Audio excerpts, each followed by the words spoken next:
مرحبا، بتابع بالجزء الثاني عن موضوع السعال. بنحكي عن العناية والعلاج. بالنسبة للعلاج طبعا حسب السبب بنعالج السبب. إذا في التهاب جرثومي بنعطي مضاد حيوي، التهاب فيروسي بنعطي مضاد فيروسي، لكن عادة الفيروسات بشكل عام ما بيحتاجوا لمضاد حيوي.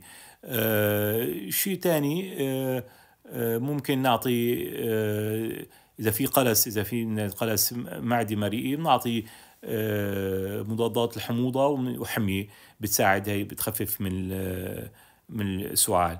هلا إذا شرب المي بحد ذاته، شرب مي بخفف تخريش الحنجرة والقصبات وبخفف من السعال. ممكن نعمل مثل مرطب الجو، نعمل ترطيب الجو بجهاز مرطب، بحط مي ويعمل إرزاز بالغرفة، بخفف هذا من السعال. أو نعمل ممكن نعمل استنشاق للبخار، نعمل استنشاق بخار، كمان هذا بخفف من السعال.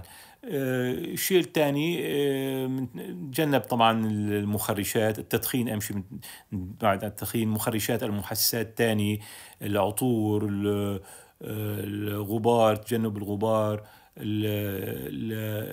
الدخان، إذا في دخان حريق بنبعد عنه، أو محسسات تانية، وغبار الطلع، أدوية الضغط، إذا مثل ما ذكرنا إذا في دواء ضغط عم بسبب سعال بنبعد عنه. هاي بالنسبة بالنسبة للعلاج. كمان ممكن الأدوية المساعدة، شرابات السعال وحبوب ومضادات السعال، يعني بتفيد بشكل محدود.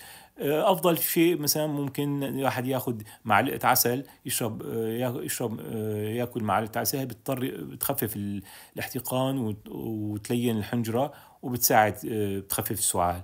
او انه بنعمل بناخذ مثلا بعض الحلويات الصلبه الحلوه، البونبون مثلا، واحد يمصها، بتساعد تخفف السعال. او في دواء، ادويه اللي فيها مينتول مثل السريبسيل، كمان مص بتساعد تخفف السعال.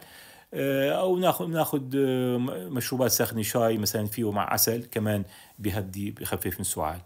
بالنسبة للأطفال تحت ال6 سنين ما لازم أعطيهم شرابات سعال ومضاد سعال إلا بعد استشارة طبيب. هاي بالنسبة للعلاجات، العلاج السعال بشكل عام. الوقاية طبعا مثل ما ذكرنا، نتجنب المخرشات والمحسسات اللي ذكرناها بشكل تام سابق. يعني اللقاحات بتفيد انه بتمنع الامراض، الانفلونزا، الكورونا، التهاب رئة، لقاحات هدول طبعا بتمنع الالتهابات هي، وتمنع السعال. طبعا اذا مريض معه سعال نحاول نتجنبه حتى ما ناخذ عدوى ونصير معنا سعال. نتجنب كمان انه اذا كان لمس العيون والانف والفم، اذا كان في عليه، اذا فيها جراثيم او فيروسات ما يصير مع سعال. ونغسل الايدي بشكل كويس بالماء والصابون، واستعمال معقمات اليد.